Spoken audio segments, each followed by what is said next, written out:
Personen den Rechten. La cantante de Mali, 200 ans, a perdu 2% de la Seite sowie des population. Moving forward. Bonsoir. Je suis la commissaire d'exposition qui a organisé l'exposition Vertige et mythe du périurbain, qui est à voir à partir juste derrière ce mur et dans la salle haute et le balcon. Justin Bennett est un artiste anglais qui a été invité à participer à l'exposition avec une nouvelle production réalisée dans le périurbain hollandais, plutôt dans les zones proches d'Amsterdam. Je laisse la parole à Justin qui va parler de cette production, de son expérience dans le périurbain et présenter d'autres œuvres qui se relationnent. Donc, bonjour. OK, merci. Merci pour m'inviter aussi. Je suis désolé, mais il faut que je fasse en anglais. Je me sens assez intimidé par la présence de tous ces experts, même si tous les experts n'arrivent pas à se mettre d'accord sur le sens du vocable périurbain. Je ne suis pas expert. Nous autres artistes, nous sommes des généralistes. Nous sommes en quelque sorte des bons à tout faire.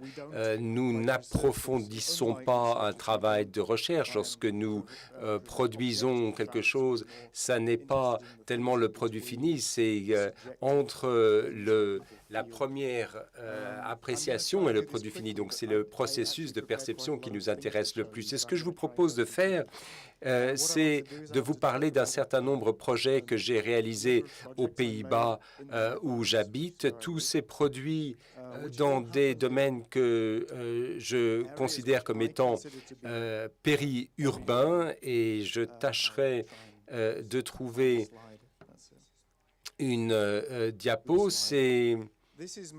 Alors, je suis un peu comme cet homme sur la photo, c'est un peu ma mascotte. Il écoute les villes, et c'est ce que je fais. C'est un peu mon métier d'écouter les villes. Je m'intéresse, si vous voulez, à la dimension orale des villes, mais également de la nature. Mais donc tout particulier, le paysage sonore, ce que j'appelle en anglais soundscape.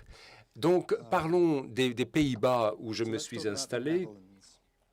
Lorsque l'on s'intéresse à des situations ex-urbaines, eh bien, les Pays-Bas constitueront toujours un cas particulier. D'abord parce que les Pays-Bas sont très densément peuplés, beaucoup plus que la France ou le Royaume-Uni, par exemple, mais également parce que la relation entre l'environnement bâti et la nature est très différente aux Pays-Bas de ce qu'il est dans d'autres pays. Alors, je vais vous donner un exemple. Le week-end dernier, dans les journaux, il y avait une annonce. Le gouvernement néerlandais investit 13 millions d'euros pour construire de nouvelles îles dans un lac pour recréer la nature. Donc, la nature aux Pays-Bas, c'est quelque chose que l'on construit.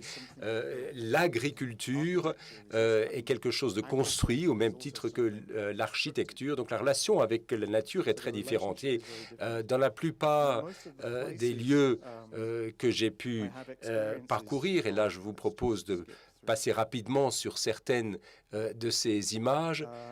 Ces lieux sont des voisinages dits Vinex, de l'Atlas Vinex, un très beau livre qui vient d'être publié. Qu'est-ce que c'est que le Vinex? Une politique des années 90 qui vous proposait d'élargir la capacité à vivre des grandes villes américaines. C'était un petit peu des nouvelles villes qui ont été construites autour de villages existants, mais quelquefois à partir de rien.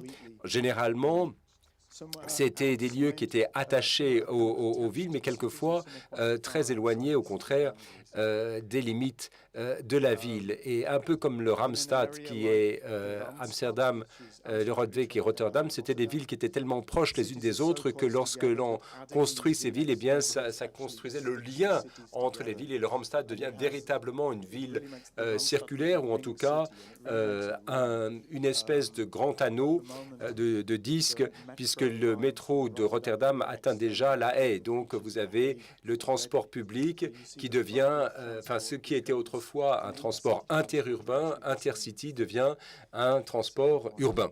Donc, le projet s'est trouvé exposé sur cette carte que je vous ai présentée. Ici, vous avez une pièce qui s'appelle Changing Soundscapes, les paysages sonores changeants. Et nous avons interrogé ces nouveaux habitants.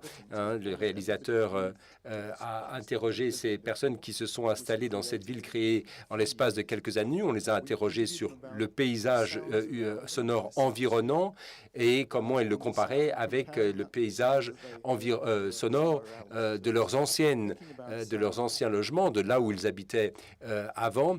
Et on a présenté ce projet ici dans les écoles, dans les bibliothèques. Il fallait que ce soit quelque chose que les enfants puissent manipuler sans danger. Donc vous avez une installation toute simple, mais l'écoute de ces paysages sonores permettait aux habitants de faire part non seulement de leur perception, mais également de leurs attentes. Et ce qui m'a beaucoup étonné, c'est de voir la façon dont les gens réagissaient à cette demande. Il y avait des gens qui étaient ravis de vivre dans un endroit plus calme, ayant quitté la ville, alors que d'autres, au contraire, trouvaient que l'absence d'animation leur posait problème. Ils étaient malheureux de ne pas voir l'animation des villes ou de même pas de ne plus entendre leurs voisins. Ils s'étaient tellement habitués au bruit du voisinage. Là, c'est encore un autre lieu, Vinex, Vathorst, qui est près de Amersfoort. Alors, vous avez des lieux ici qui se trouvent à l'extérieur de l'anneau infrastructurel qui entoure ces villes.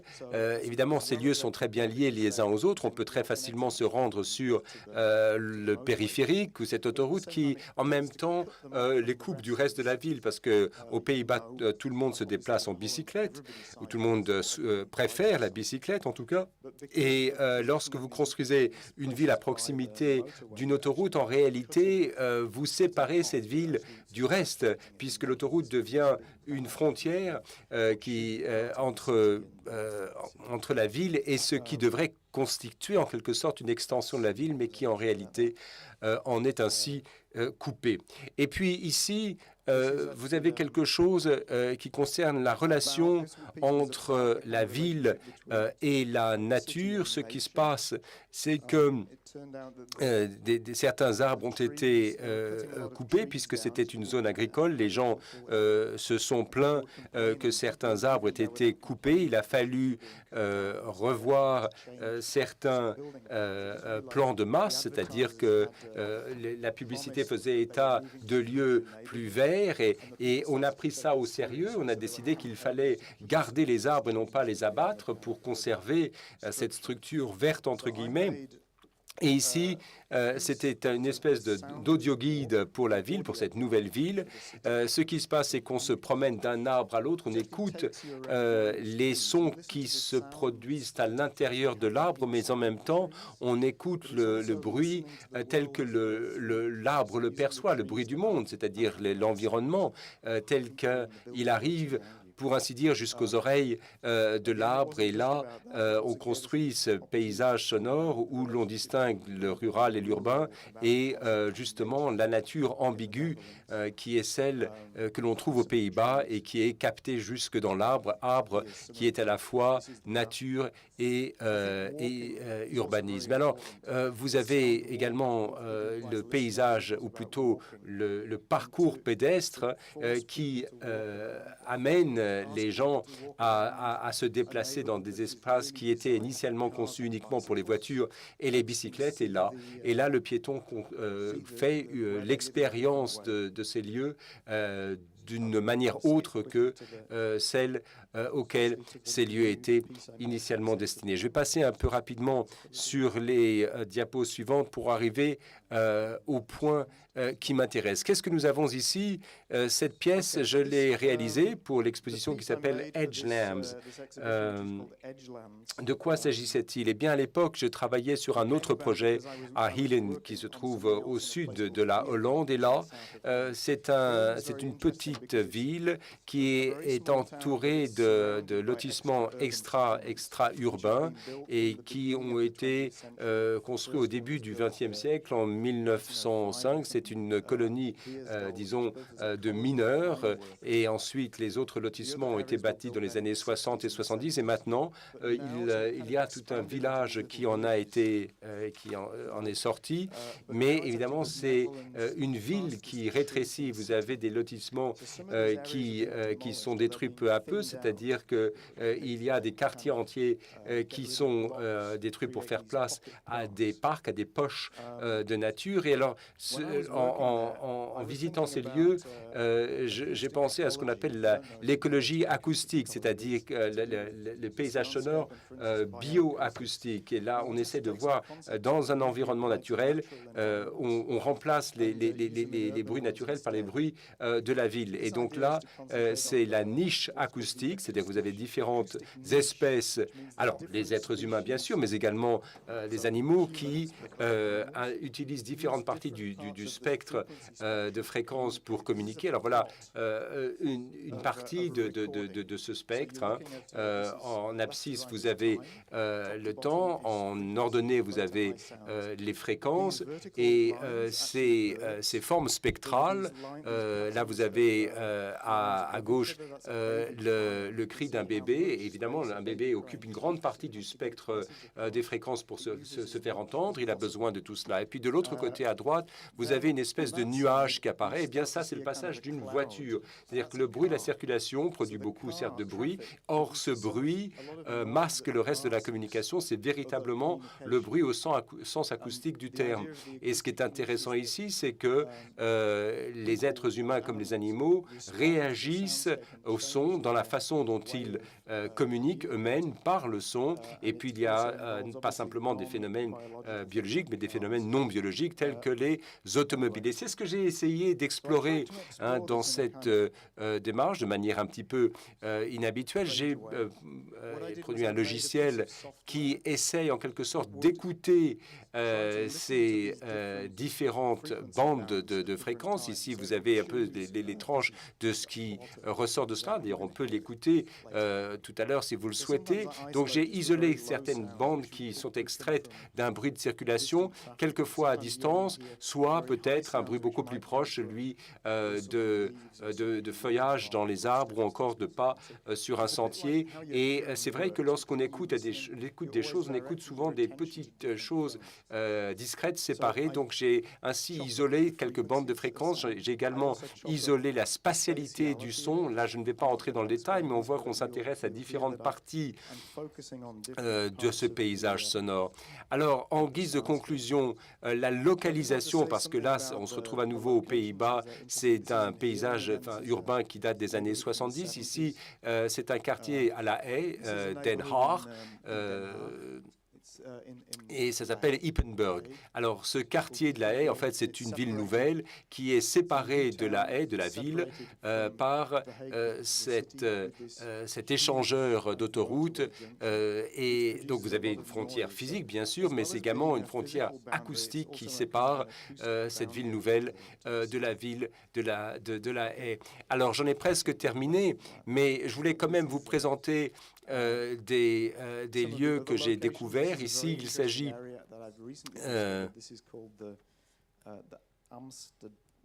alors, je dois rechercher le... Alors, ça s'appelle en néerlandais Amsterdam-Stelling. Alors, de quoi s'agit-il? Eh bien, c'est des fjords, c'est des petits bras de mer, certains qui ont été bâtis de renforts au siècle, au 19e siècle, et ce sont des éléments qui caractérisent cette fois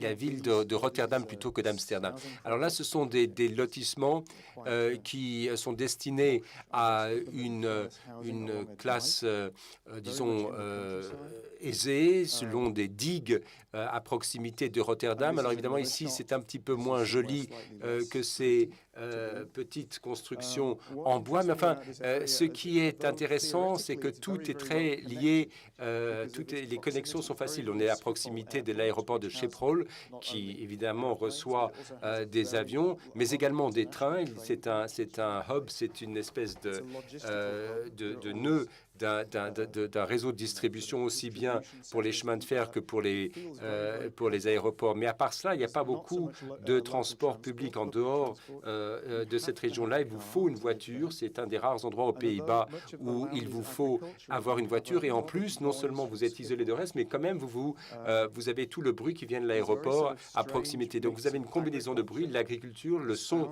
qui vient de l'aéroport. On a l'impression d'être connecté à l'aéroport, mais en même temps, on est coupé du reste du monde parce qu'il n'y a pas d'accès direct au transport. Donc, il y a cette situation paradoxale à partir de laquelle je souhaiterais construire peut-être un projet d'audio-guide. Alors, je vous invite à passer quelque temps à écouter ces paysages sonores périurbains néerlandais. Je vous remercie. I'll hand over to Irene now. Thank you. Thank you, Justin.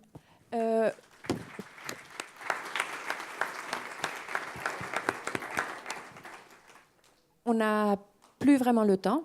Du coup, je vous invite simplement à regarder le guide de l'exposition, à visiter l'exposition. Il y a 4 nouvelles pièces qui ont été conçues spécialement pour ces 2 jours. 2% de la population